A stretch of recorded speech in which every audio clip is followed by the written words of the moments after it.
وبرکاتہ نحمده ونصلی علی رسوله الکریم اما بعد فاعوذ باللہ من الشیطان الرجیم بسم اللہ الرحمن الرحیم ان اللہ وملائکتہ یصلون علی النبی یا ایہا الذین آمنوا صلوا علیہ وسلموا تسلیما اللہم صلی علی سیدنا و مولانا محمد معدن الجود والکرم وآلہ الکرام واصحابہ العظام وابنہ الکریم وبارک وسلم۔ بخاری اور مسلم کی متفق علیہ حدیث پاک، اللہ کے رسول صلی اللہ علیہ وآلہ وسلم ارشاد فرماتے ہیں کہ بنو اسرائیل میں ایک شخص نے 99 قتل کیے تھے۔ کتنے؟ 99 100 میں ایک کم۔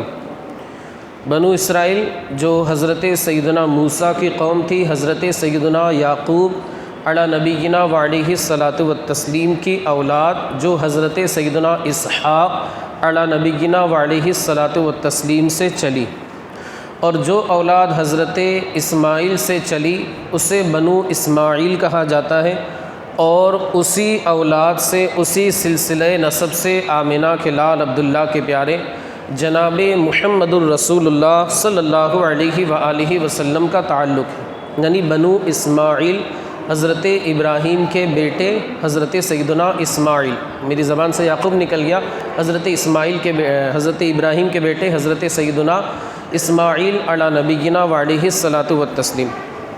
تو بنو اسرائیل میں ایک شخص تھا، اس نے 99 قتل کیے۔ اب اس کے دل میں تھوڑا سا خوف لاحق ہوا کہ میں نے غلط کیا ہے، 99 لوگوں کو قتل کیا۔ بتایا جاتا ہے، روایتوں میں آتا ہے کہ چھوٹی چھوٹی بات پر وہ سامنے والے کو مار دیتا، قتل کر دیتا، اس کی جان لے لیتا۔ اب وہ بندہ، اسے تھوڑا سا ڈر لاحق ہوا، ایک راہب کے پاس گیا، عابد شخص، عبادت گزار کے پاس گیا اور کہا کہ میں نے ایسا ایسا کیا ہے، یعنی 99 لوگوں کو ناحق قتل کیا ہے، کیا اللہ کی بارگاہ میں میرے لیے توبہ ہو سکتی ہے؟ اب وہ جو عابد شخص تھا، عبادت تو کرنے والا تھا، ریاضت کرنے والا تھا، بندگی کرنے والا تھا، لیکن وہ بندہ عالم نہیں تھا۔ کبھی کبھی ہوتا ہے انسان بہت نیک ہے مگر علم اس کے پاس نہیں ہے۔ اب اس کے پاس علم نہیں تھا، اس نے یہ سوچا، قیاس لگایا، اندازہ لگایا کہ ایک بندہ اتنا بڑا گنہگار کہ 99 لوگوں کو قتل کیا، اس کی بارگاہ میں اللہ کی بارگاہ میں اس کی توبہ قبول ہو جائے، ایسا کیسے ہو سکتا ہے؟ اس بندے نے اندازہ لگایا۔ یہ بندہ پہنچا، راہب کو پوچھا کہ میری توبہ اللہ کی بارگاہ میں قبول ہو سکتی ہے؟ عابد نے یہ سوچا کہ 99 قتل کرنے والے کی توبہ اللہ کی بارگاہ میں قبول ہو جائے، ایسا ہرگز نہیں ہو سکتا۔ اس راہب شخص نے، اس عابد عبادت گزار شخص نے کہا کہ آپ کی توبہ اللہ کی بارگاہ میں قبول نہیں ہو سکتی۔ اب یہ جو شخص تھا، ملزم جس نے 99 قتل کیے تھے، اس نے تلوار اٹھائی اور اس عابد و زاہد شخص کو بھی قتل کر دیا کہ جب توبہ قبول ہی نہیں ہو سکتی تو میں 100 کی گنتی پوری کر لوں، 100 بنا لوں میں۔ اس نے یہ سوچا، 100 کی گنتی اس نے پوری کر دی، توبہ قبول نہیں ہو سکتی تو بھی جا۔ ایسا وہ بندہ تھا، لیکن اب وہاں سے وہ چلا، اس کے دل میں ایک خوف تو تھا، تردد تو تھا کہ نہیں، کہیں نہ کہیں اللہ کی رحمت کا دروازہ میرے لیے کھلا ہو، کیونکہ اللہ کی رحمت بہت وسیع ہے۔ اب وہ کسی کے پاس گیا، کسی عالم شخص کے پاس، اور کہا کہ کیا میری توبہ قبول ہو سکتی ہے؟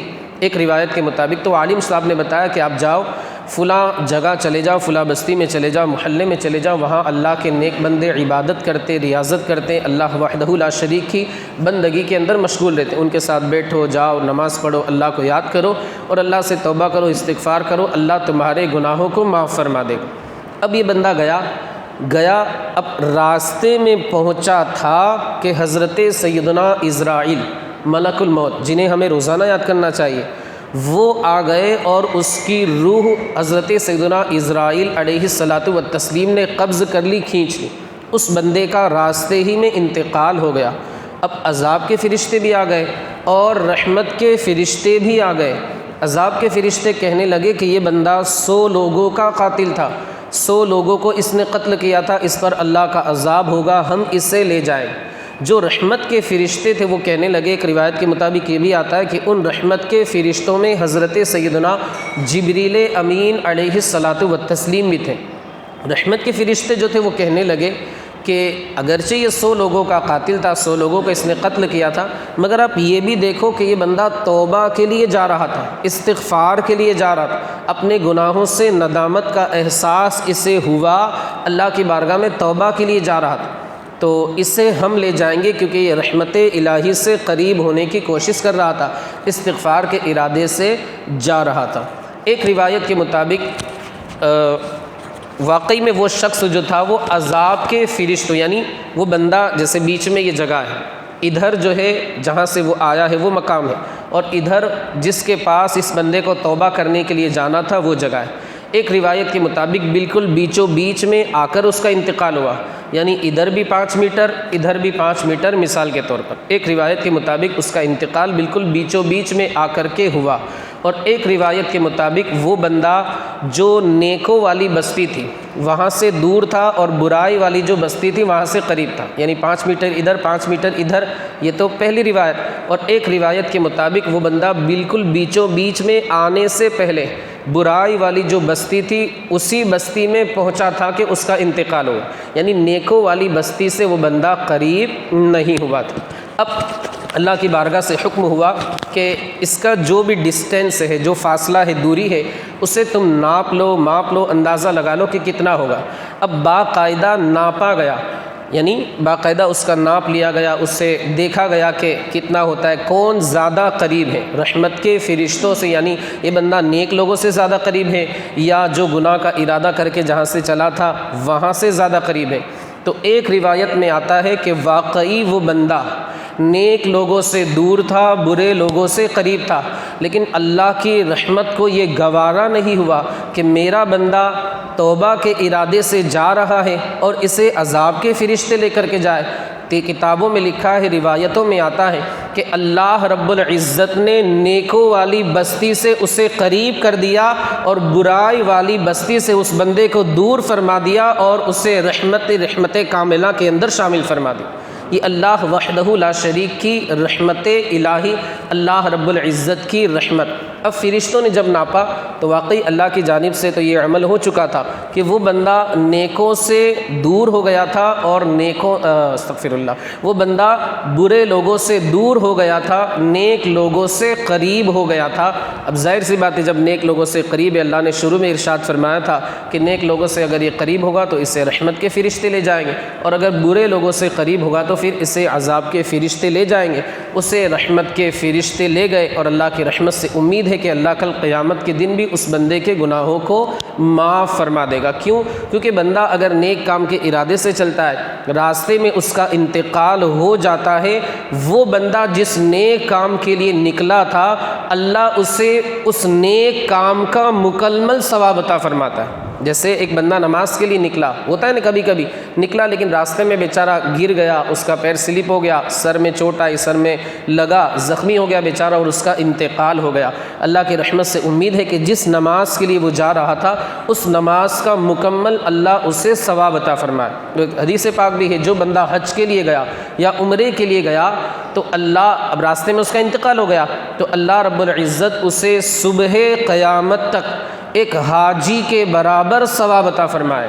اور اسی طرح عمرہ کرنے گیا، راستے میں انتقال ہو گیا، احرام باندھ کر کے گیا تھا تو اللہ اس بندے کو ایک عمرہ کرنے والے کا جتنا ثواب ہوتا ہے صبح قیامت تک اس بندے کو وہ ثواب ملتا رہے۔ اور کل قیامت کے دن جب وہ اٹھے گا میدان محشر میں تو وہ احرام باندھ کر کے لبیک کہتے ہوئے اٹھے گا۔ اللہ تعالی ہمیں بھی یہ سعادت عطا فرمائے، ہمیں بھی ایسی خوش نصیب خوشیوں والی موت عطا فرمائے۔ دیکھیے اس حدیث پاک میں وہ عابد شخص تھا جس نے کہا کہ آپ کی توبہ قبول نہیں ہو سکتی، تو اس سے ہمیں یہ سمجھ میں آیا کہ جب علم نہ ہو تو ہمیں اپنی عقل سے مسئلہ نہیں بتانا چاہیے۔ ہم کسی اور کے بارے میں کہہ دیں کہ بھائی آپ فلاں عالم صاحب ہیں، ان سے جا کر کے پوچھ لیں، ہم تو پتہ نہیں، ہم تو عام آدمی ہیں، پڑھے لکھے نہیں، ہمیں دین کی جانکاری نہیں۔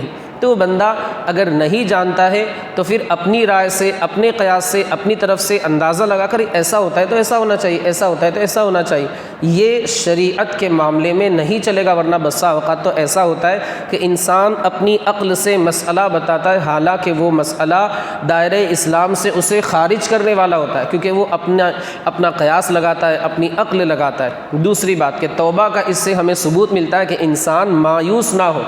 تو یہ نہیں کہ اللہ بہت کریم ہے، رحیم ہے، ہم گناہ پہ گناہ کرتے جاؤ، آخری میں توبہ کر لیں گے۔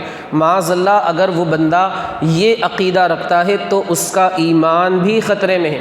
اللہ کی رحمت سے نا امید بھی نہیں ہونا ہے، اور اللہ کی رحمت پہ معاذ اللہ بھروسہ کر کے گناہوں میں دن رات ملوث رہنا ہے، ایسا بھی ہمیں نہیں کرنا ہے، کیونکہ شیطان ہے، ابلیس ہے، نفس ہے، وہ انسان کو یہ وسوسہ ڈالتا ہے، ارے تو گناہ پہ گناہ کرتا جا، رب تو بہت کریم ہے۔ قرآن مقدس میں فرمایا گیا وَلَا يَغُرَّنَّكُمْ بِاللَّهِ الْغَرُورُ، اللہ کی رحمت سے تمہیں کوئی دھوکہ دینے والا دھوکے میں نہ ڈالے کہ گناہ کرتے رہو، کوئی مسئلہ نہیں، اللہ رب العزت بہت کریم ہے، رحیم ہے، ستار ہے، غفار ہے، تیرے گناہوں کو معاف فرما دے گا۔ تو بندہ اس کے اوپر اترائے نہیں، بلکہ اللہ کے عذاب سے ڈرے، لیکن اللہ کی رحمت سے نا امید بھی نہ ہو۔